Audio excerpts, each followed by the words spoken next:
Deus está presente aqui nessa noite? Levante a mão.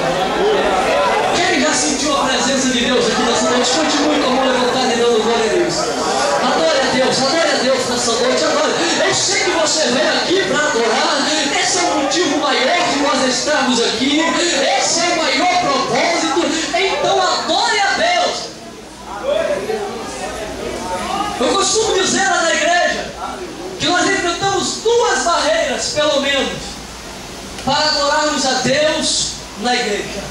A primeira é aquela que nós enfrentamos durante todo o dia, porque Satanás tenta durante todo o dia nos desanimar, nos entristecer, para que nós não venhamos chegar nesse lugar. E a segunda é quando nós chegamos aqui, já que ele não conseguiu impedir de nós chegarmos aqui, ele vai fazer de tudo para que nós venhamos ficar aqui ligados, reparando, não prestando atenção no culto e deixando de adorar a Deus e receber aquilo que Deus tem para nos dar. Às vezes nós passamos pela primeira barreira, chegamos até aqui e esbarramos na segunda. Eu quero dizer que de nada adianta nós chegarmos até aqui e não cumprir com o propósito que Deus quer que nós cumpramos nessa noite. Então, já que você chegou até aqui e diz: Satanás, você não conseguiu me parar, não conseguiu me impedir, então agora eu vou abrir minha boca e eu vou adorar o nome do Senhor. Deus tem grandes coisas para fazer em nosso meio nessa noite, então adore a Deus em nome. Eu quero apregoar nessa noite subordinado ao tema: a obediência é a chave da nossa vitória.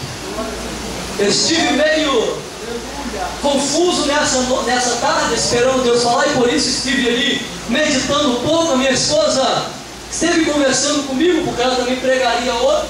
Eu falei: amor, você já tem a palavra de hoje? Ela falou: eu já tenho.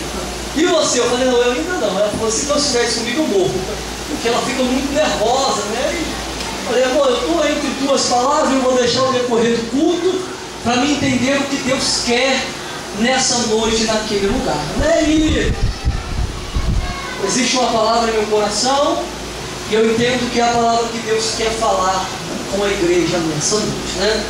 Nós acabamos de ler aí em Gênesis capítulo de número 26. Como eu falei, eu quero pregoar subordinado ao tema: a obediência é a chave da nossa vitória. Eu sei que ainda temos algumas coisas aí depois da pregação, então eu prometo ser breve. É por isso eu peço para você dobrar a sua atenção nessa noite.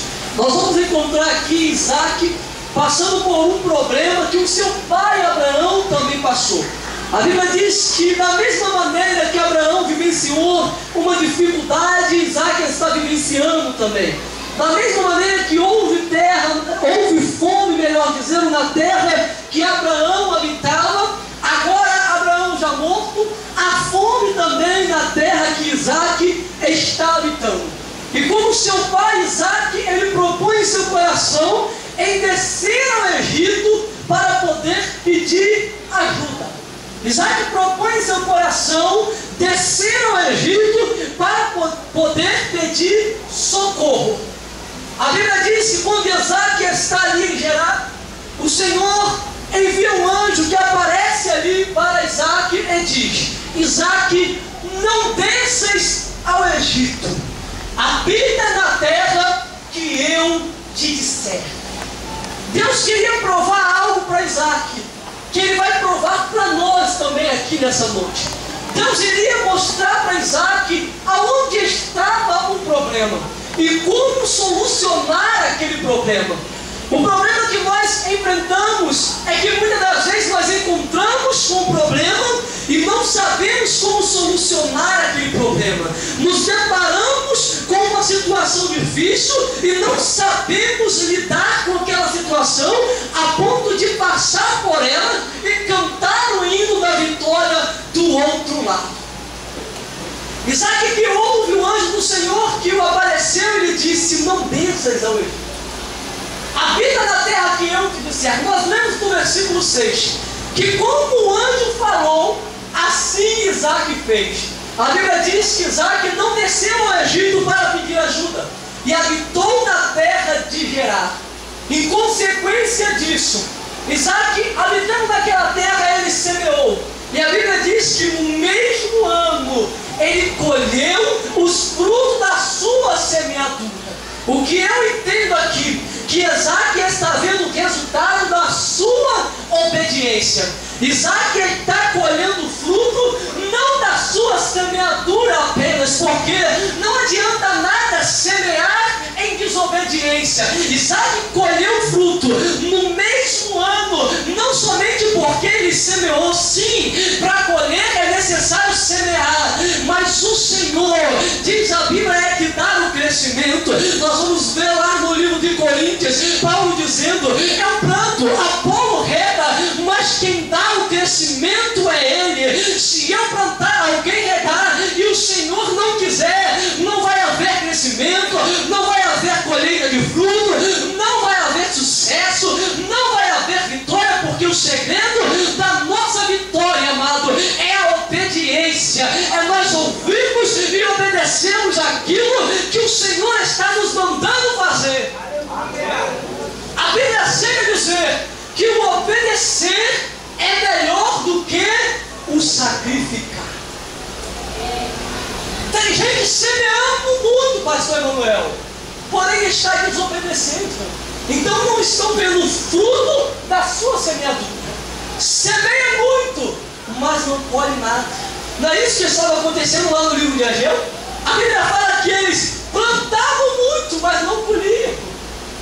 Trabalhavam muito, mas não recebiam. E quando recebiam, diz a Bíblia que o dinheiro era colocado num saquão furado, mas eles não viam o lucro do seu serviço. Por quê? Porque eles esqueceram do segredo. Estavam trabalhando demasiadamente e desordenadamente, fora da obediência e fora da vontade de Deus. O obedecer é e sempre será muito melhor do que o sacrificar. Não adianta subir muito monte, não adianta orar muito, não adianta jejuar muito sem estar obedecendo a Deus. Muitas das vezes nós fugimos do princípio. Queremos jejuar primeiro para depois obedecer, queremos orar para depois começar a obedecer. Não, nós temos que começar do princípio. A obediência é muito melhor do que o sacrificar. É através da obediência que nós vamos encontrar com a nossa vitória. Você vai ver que tem muita gente que corre atrás de bênção, que corre atrás de vitória, e cada vez que ele corre, a vitória corre mais dele. Cada vez que ele tenta alcançar a vitória fica mais distante. Deixa eu lhe ensinar um segredo. Nós não devemos correr atrás da bênção e atrás da vitória, amado. É a bênção que tem que correr atrás de nós. Deuteronômio capítulo de número 28, a Bíblia está dizendo que quando nós obedecemos, as bênçãos correrão atrás de nós, nos alcançarão. Não tem nenhum atleta aqui, por mais veloz que seja, se for obediente a Deus, que não será alcançado pela bênção do Senhor. A obediência traz a vitória até nós. Andarás na barabando quebe na badarás. A obediência é a chave da nossa vitória. E é isso que Isaac faz aqui. Isaac obedece.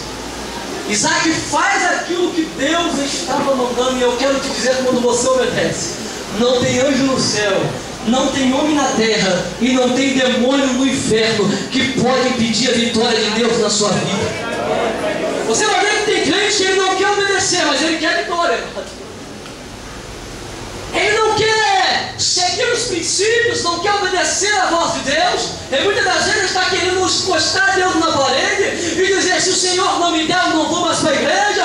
Se o Senhor não me der, eu não vou mais para os cultos. Se o Senhor não me der, eu não quero saber mais nada de estar na tua casa, achando que isso vai comprar Deus, achando que isso vai fazer com que Deus lhe dê aquilo que Ele está pedindo. Não, amado. O que compra Deus, no bom sentido, é a nossa obediência. Deus não consegue deixar de abençoar o crente obediente. Deus não consegue deixar de frutificar. Deus não consegue deixar de multiplicar. Deus não consegue deixar de fazer crescer um crente que obedece a Deus. Nagassura bandore bandarabarás. Tem muita gente que está garantida na promessa. Como se a promessa pudesse nos garantir alguma coisa, mano. A promessa nada mais é do que a promessa. Tem gente que chega a dizer que quem tem promessa de Deus não morre. Fala isso e passa, eu quero ver provar. Até porque aceitou Jesus. Existem inúmeras promessas que vêm de encontro à nossa vida, é consequência. Levantou a mão para Jesus, já tem promessa. Agora, ter promessa é uma coisa, alcançá-las são outra totalmente diferente. A promessa não nos garante nada. O que nos garante é uma vida de obediência a Deus. O que nós deveríamos dizer com mais responsabilidade é diferente. Quem tem promessa de Deus e obedece não morre antes que as promessas se cumpram em sua vida. Não morre, não morre. Pode passar tempo, pode passar anos, pode passar o que for. Pode se tornar impossível aos olhos humanos, mas se está na obediência e debaixo da promessa, mais cedo ou mais tarde, Deus vai mudar o quadro, Deus vai mudar a história e vai mostrar que Ele não é homem para que minta e nem filho do homem para que se arrependa. Ele promete e Ele cumpre porque Ele é Deus. Eu muitas das vezes prometo porque tenho vontade de fazer, prometo porque tenho vontade de cumprir, mas às vezes me falta força. Às vezes me falta capacidade de cumprir com aquilo que eu prometi, porque eu sou homem, mas Deus não, amado. Deus promete e tem força e capacidade suficiente para cumprir com aquilo que Ele prometeu. Deixa eu lhe provar isso. Quando o povo de Israel sai do Egito, existe uma promessa. E essa promessa não foi direcionada a algumas pessoas, foram direcionadas a todas. Promessa esta: e eu vos tiro da terra do Egito, para lhes dar uma terra que manda leite e mel. Aleluia! Me explica! Por que então que muitos morreram no deserto? Se quem tem promessa não morre. Então era para todos entrarem. Mas se nós observarmos, as promessas de Deus sempre vão ter umas observações. Eu estou prometendo a terra, mas para aqueles que forem fiéis. Eu estou dando a promessa e eu vou realizar naqueles que obedecerem a minha voz. Você vai ver, amado, a irmã Raquel sempre falando algo na igreja nesses dias que eu achei muito lindo e eu fico maravilhado com a Bíblia por causa disso. Porque nós lemos muitas das vezes, 50 vezes aquele capítulo, e achamos que já conhecemos tudo dele. Aí alguém lê e nos ensina algo muito mais profundo que nós já tínhamos conhecimento. A irmã Raquel sempre falando sobre isso. Deus tinha prometido para todos, amigos. A promessa era para todos, todos eram para entrar lá. Mas quando Moisés manda os espias lá, 12 espias, que eles chegam lá e vê os filhos de Anak, vê algum gigante, eles veem que tudo que Deus prometeu procedia, a terra era boa, a terra mandava leite e mel de fato. Mas quando eles voltam para passar o relato para Moisés, eles dizem: olha, Moisés, o que Deus falou procede, a terra é boa de fato, porém pode esquecer. 10 deles disseram assim. E a Bíblia diz que fizeram derreter o coração do povo. Esquece! Nunca entraremos lá, porque existem gigantes lá. Nunca vamos conseguir destruir aquele gigante. A Bíblia diz que Josué e Caleb trouxeram respostas diferentes. É necessário nós conhecermos o Deus que nós estamos servindo.